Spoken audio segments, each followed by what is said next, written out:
Univet kami berharap bahwa tahun ke depan dengan jabat-jabat baru, rektor baru, wakil-wakil rektor baru sudah sepakat membuat kontrak kerja atau yang disebut juga pakai integritas, jadi akan memajukan Univet yang nantinya tahun berapa Univet itu mendapatkan akreditasi A untuk seluruhnya lembaga. Dan insya Allah sampai saya purna tugas, saya akan mengabdikan diri saya di Universitas Veteran Bangun Nusantara Sukoharjo yang saya cintai dan saya bangga.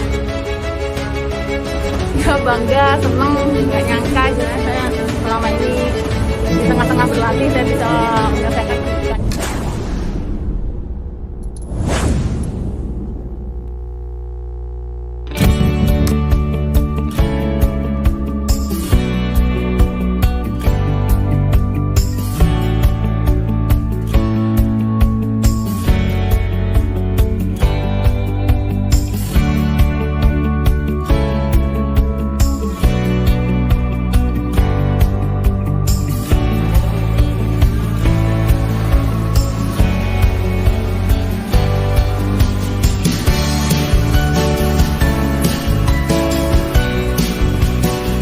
YPPP Veteran Sukoharjo didirikan berdasarkan Akte Nomor 105 tanggal 24 September 2008, Jonto Akte Nomor 7 tanggal 9 November 1979. YPPP Veteran Sukoharjo mendirikan SMP Veteran Manyaran Wonogiri, SMK Veteran 1 Sukoharjo, dan Universitas Veteran Bangun Nusantara Sukoharjo yang berasal dari Institut Keguruan dan Ilmu Pendidikan atau IKIP Veteran Sukoharjo.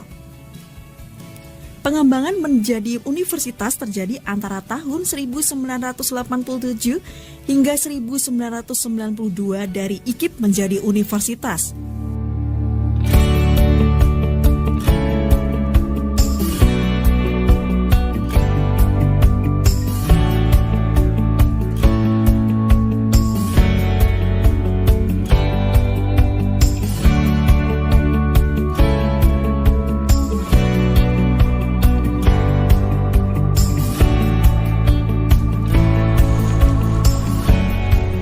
Di sini adalah ruang PMB Univet Bantara Sukoharjo.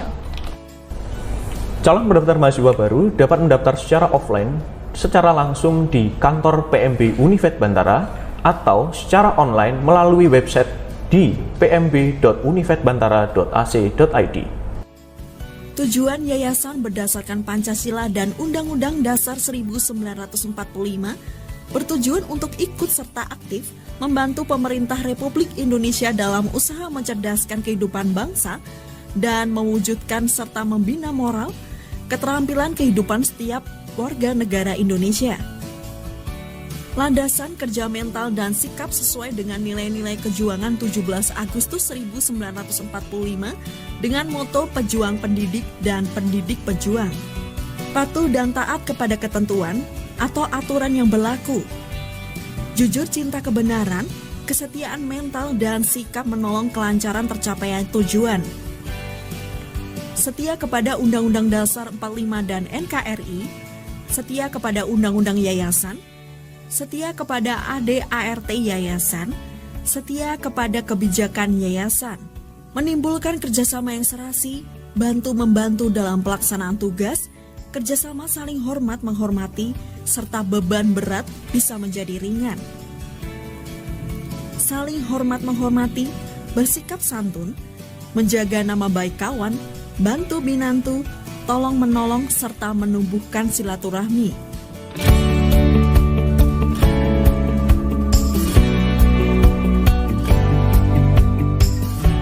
Misi Yayasan Pembina Pendidikan dan Perguruan Veteran atau YPPP Veteran Sukoharjo yaitu mencerdaskan kehidupan bangsa, memberantas kebodohan, kemiskinan, dan keterbelakangan. Memberikan pelayanan pendidikan yang bermutu, menghasilkan lulusan yang berakhlak mulia, sehat, berkualitas, mandiri, mempunyai nilai kejuangan dan daya saing tinggi, serta menjadi warga negara yang bertanggung jawab. Meningkatkan pemberdayaan potensi masyarakat yang lebih produktif. Visi Yayasan Pembina Pendidikan dan Perguruan Veteran atau YPPP Veteran Sukoharjo merupakan yayasan penyelenggara pendidikan yang kokoh dan berwibawa, serta mampu memberikan pelayanan pendidikan yang bermutu, menghasilkan lulusan yang berakhlak mulia, sehat, berkualitas, mandiri, serta mempunyai nilai kejuangan dan daya saing tinggi, serta menjadi warga negara yang bertanggung jawab.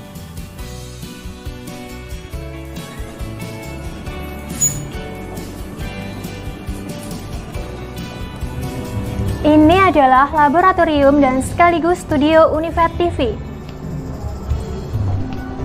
Studio ini digunakan untuk praktikum sekaligus membuat konten Univet.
Bangga, seneng, nggak nyangka saya selama ini di tengah-tengah berlatih saya bisa menyelesaikan pendidikan. Assalamualaikum warahmatullahi wabarakatuh. Perkenalkan, nama saya Desi Wulandari, mahasiswa PPG Prajabatan Gelombang 1, Universitas Veteran Bangun Nusantara, Sukoharjo. Di sini saya akan memaparkan ujian seminar pendidikan profesi guru dengan dosen pembimbing Dr. Mukti Widayati M.Hum. Guru adalah pendidik profesional yang memiliki tanggung jawab utama dalam mendidik, mengajar, membimbing, dan mengevaluasi peserta didik pada jalur pendidikan formal. Peran guru sebagai ujung tombak pendidikan sangatlah penting. Salah satu karakter penting dari guru profesional adalah reflektif, dengan kemampuan untuk melakukan refleksi dan introspeksi terhadap kegiatan pembelajaran serta berusaha meningkatkan praktek pembelajaran. Kompetensi reflektif ini dilatih melalui mata kuliah seminar PPG yang melibatkan refleksi terhadap proses dan hasil belajar selama program PPG. Mata kuliah seminar pada PPG merupakan mata kuliah yang melatih dalam meningkatkan kemampuan refleksi secara logis, kritis, dan sistematis terhadap proses dan hasil belajar selama PPG. Dengan kata lain, mata kuliah seminar ini bertujuan agar mahasiswa terampil melakukan refleksi. Refleksi dilakukan terhadap setiap mata kuliah yang meliputi mata kuliah inti, selektif maupun elektif dengan memanfaatkan artefak pembelajaran. Setiap mata kuliah direfleksi dalam satu kali pertemuan dengan didampingi oleh dosen pembimbing seminar.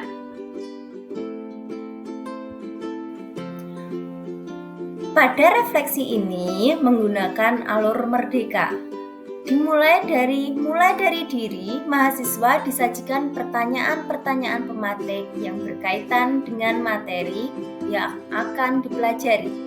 Kemudian, pada tahap eksplorasi konsep, mahasiswa mempelajari materi yang disajikan di LMS.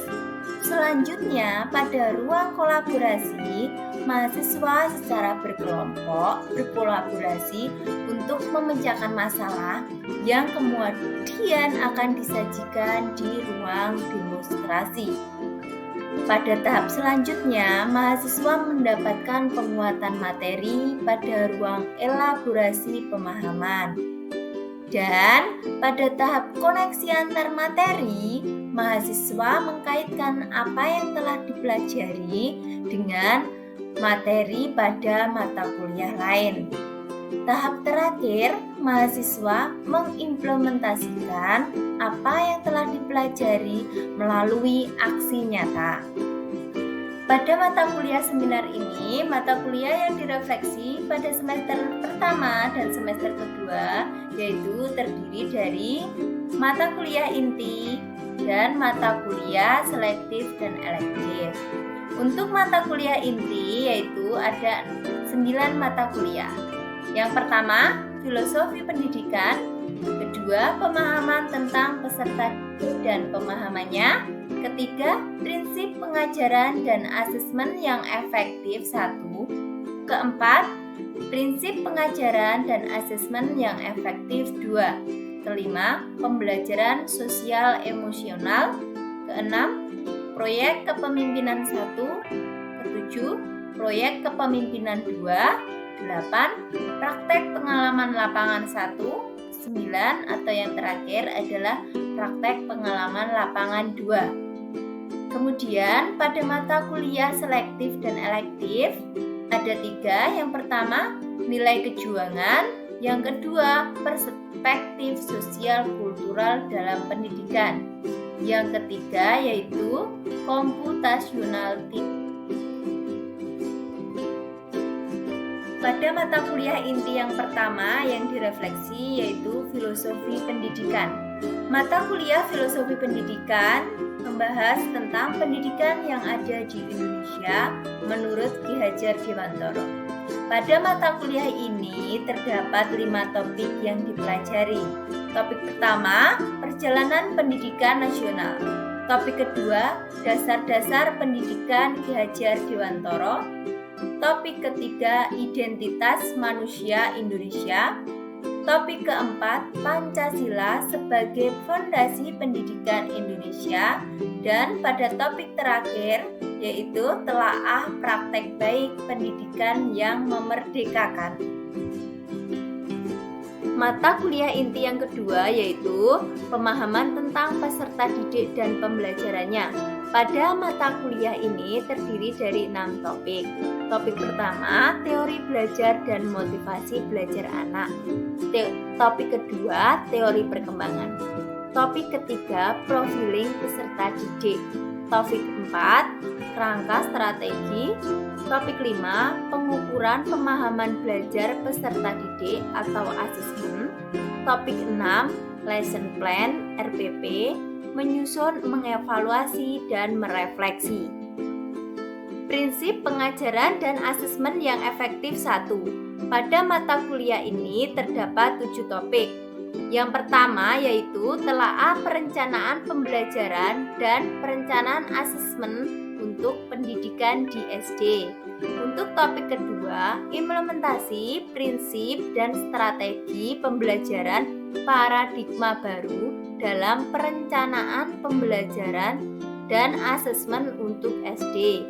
Topik ketiga, analisis capaian pembelajaran berdasarkan karakteristik peserta didik anak usia sekolah dasar. Topik 4, lingkungan kelas yang aman, nyaman, dan berpihak pada ekosistem pembelajaran SD. Untuk topik kelima, implementasi prinsip dan strategi pembelajaran paradigma baru dalam pelaksanaan pembelajaran dan asesmen yang efektif di SD.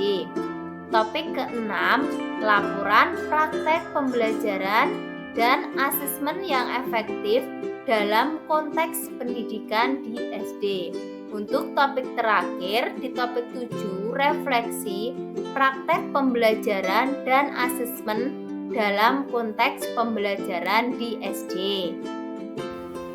Yang keempat, prinsip pengajaran dan asesmen yang efektif 2. Terdapat 2 topik bahasan. Pada siklus 1, mempelajari tentang penyusunan perancangan pembelajaran dan asesmen yang efektif 2 dengan pendekatan teaching at the right level di sekolah dasar. Untuk yang pada siklus kedua, mempelajari tentang penyusunan perencanaan pembelajaran dan asesmen yang efektif 2, culturally responsive teaching di sekolah dasar. Mata kuliah yang kelima, pembelajaran sosial emosional. Pada mata kuliah ini terdapat 5 topik bahasan. Yang pertama yaitu kompetensi sosial emosional berdasarkan kerangka kolaboratif for academic, social, and emotional learning. Topik yang kedua, peran guru sebagai teladan pembelajaran, keterampilan sosial emosional. Topik ketiga, experiential learning. Untuk topik yang keempat, experiential learning untuk pembelajaran emosional. Topik terakhir yaitu school with. Yang keenam, proyek kepemimpinan 1. Pada mata kuliah ini terdapat 5 topik bahasan. Yang pertama, visi guru profesional. Yang kedua, yaitu pemetaan tantangan dan kekuatan komunitas atau sekolah dalam meningkatkan kualitas pembelajaran peserta didik. Untuk topik yang ketiga, perencanaan, implementasi, dan manajemen proyek. Untuk topik yang keempat, proyek monitoring, evaluasi, dan laporan akhir. Untuk topik yang terakhir yaitu proposal proyek dan strategi komunikasi. Yang ketujuh yaitu mata kuliah proyek kepemimpinan 2. Pada mata kuliah ini terdapat 3 topik. Pada topik yang pertama yaitu revisi dan konfirmasi rencana. Untuk topik yang kedua, alur dan mulai eksekusi rencana. Untuk topik yang terakhir, berbagai praktik baik dan gelar proyek kepemimpinan.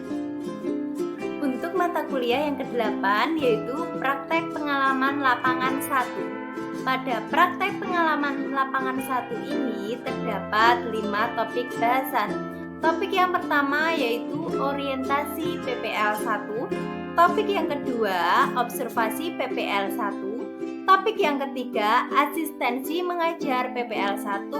Topik yang keempat, praktek pembelajaran terbimbing PPL 1. Dan untuk topik yang terakhir yaitu diskusi refleksi akhir PPL 1. Mata kuliah yang ke-9, praktek pengalaman lapangan 2. Pada mata kuliah ini terdapat 7 topik bahasan. Topik yang pertama yaitu orientasi PPL 2. Topik yang kedua, observasi PPL 2. Topik yang ketiga, praktek pembelajaran terbimbing PPL 2. Topik keempat, praktek pembelajaran mandiri. Topik berikutnya di topik 5 yaitu kegiatan non-mengajar. Topik keenam, perbaikan pembelajaran berkelanjutan. melalui PTK kolaboratif. Dan untuk topik yang terakhir yaitu di topik 7, diskusi refleksi akhir PPL 2. Untuk mata kuliah pilihan yaitu pada mata kuliah nilai kejuangan terdiri dari 2 triwulan. Triwulan pertama CP1 nilai-nilai kejuangan, CP2 membangun karakter bangsa, CP3 wawasan kebangsaan dan ketahanan nasional bangsa Indonesia, CP4 sejarah perjuangan integrasi kebangsaan masa kedaulatan Nusantara sampai pergerakan nasional Indonesia, CP5 perjuangan masa sekitar proklamasi dan mempertahankan kemerdekaan. Pada triwulan kedua di CP6 perjuangan masa reformasi, CP7 kisah teladan para pahlawan, CP8 tantangan bangsa Indonesia pada masa sekarang. Untuk CP yang terakhir yaitu nilai kejuangan pemuda dalam mengisi kemerdekaan di masa globalisasi. Untuk mata kuliah pilihan yang kedua yaitu mata kuliah perspektif sosial kultural dalam pendidikan. Pada mata kuliah ini terdapat 5 topik bahasan. Topik yang pertama yaitu pengantar perspektif sosial budaya, ekonomi, dan politik dalam pendidikan Indonesia. Selanjutnya, topik 2, konsep dasar perspektif sosial kultural dalam pendidikan.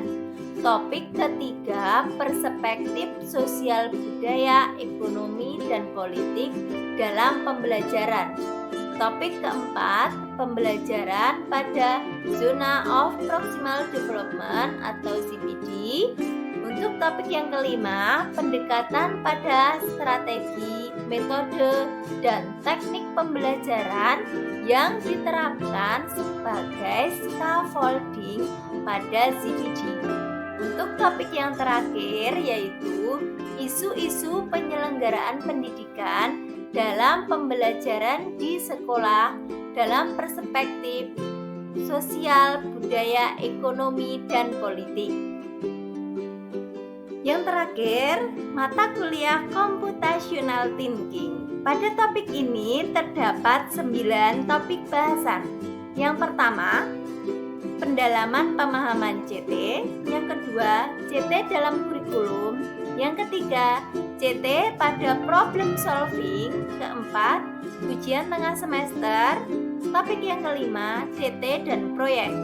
Untuk topik selanjutnya, topik 6 yaitu integrasi CT dalam mata pelajaran. Untuk topik ke-7 yaitu rekonstruksi portofolio. Untuk topik ke-8, materi pengayaan.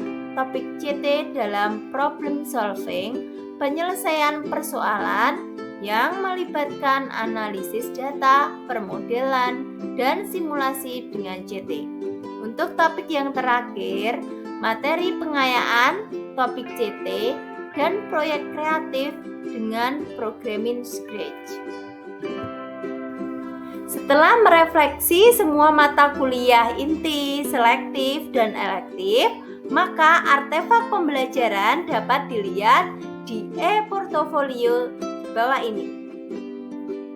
Setelah merefleksi semua mata kuliah, maka mata kuliah yang dipilih yaitu pada mata kuliah filosofi pendidikan serta pada mata kuliah praktek pengalaman lapangan. Mata kuliah yang dipilih yaitu pada filosofi pendidikan Indonesia. Pada bagian refleksi mata kuliah yang sangat bermakna bagi saya yaitu mata kuliah filosofi pendidikan di topik 5, yaitu menekankan pada pendidikan yang memerdekakan peserta didik. Ketika praktek lapangan yang dapat menjelaskan bahwa sejatinya pendidikan itu adalah bagaimana cara kita menuntun peserta didik menuju kebahagiaan yang setinggi-tingginya sesuai dengan cara pandang Ki Hajar Dewantara.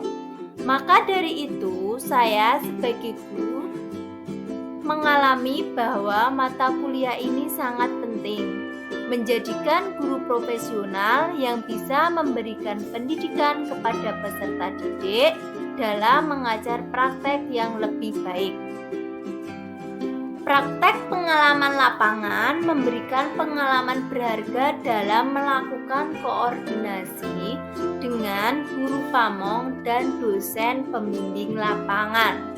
Dapat menerapkan ilmu yang didapat dalam perkuliahan secara langsung dalam proses pembelajaran, penyusunan rencana pembelajaran yang baik yang menyesuaikan karakteristik peserta didik, serta menerapkan model dan metode yang cocok digunakan, dapat mengetahui kekurangan dan kelebihan pada saat proses pembelajaran dan menjadi evaluasi sebagai rencana dan refleksi tindak lanjut pembelajaran selanjutnya.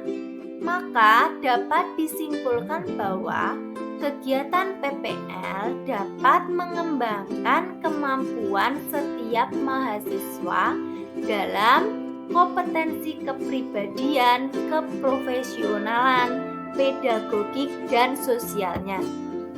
Setelah menentukan mata kuliah pilihan, maka desain inovasi pembelajaran yang saya ciptakan yaitu yang pertama, menciptakan pembelajaran yang menyenangkan dan interaktif dengan penggunaan media seperti kuisis. Yang kedua, membuat perencanaan pembelajaran berupa perangkat pembelajaran atau modul ajar yang sesuai dengan kebutuhan peserta didik. Misalnya dengan menerapkan project based learning. Untuk artefak desain inovasi dapat dilihat di tautan berikut ini. Dari desain inovasi tersebut, maka rencana tindak lanjutnya yaitu yang pertama, melakukan observasi, yang kedua, mengidentifikasi sarana dan prasarana sekolah, selanjutnya menganalisa dan menerapkan pembelajaran yang sudah dirancang, yang keempat, mengevaluasi hasil pembelajaran yang sudah diterapkan, pada tahap terakhir yaitu pembelajaran bermakna. Perubahan paradigma makna guru setelah menyelesaikan serangkaian kegiatan pembelajaran pada program PPG Prajabatan. Yang pertama, peran guru berubah. Guru bukan lagi satu-satunya sumber ilmu. Banyak sumber belajar yang mudah diakses oleh peserta didik. Namun, guru tetap berperan sebagai fasilitator dan menuntun peserta didik untuk menggapai kebahagiaan dan keselamatan sehingga menjadikan mereka insan pembelajaran sepanjang hayat. Untuk yang kedua, yaitu paradigma lama pada pembelajaran lebih pada pengetahuan dan pencapaian akademik. Guru cenderung lebih fokus pada hasil belajar. Paradigma baru, fokus pembelajaran diperluas untuk mencakup keterampilan pada abad 21, seperti pemecahan masalah, kerjasama antar anggota kelompok, serta mengembangkan kemandirian pada peserta didik.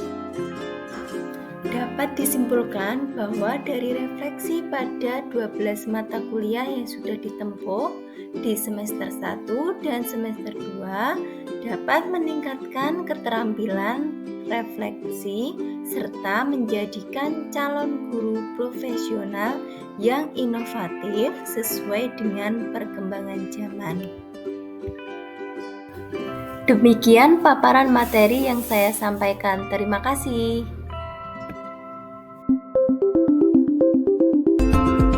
Unifed Bantara Sukoharjo, Smart Choice University.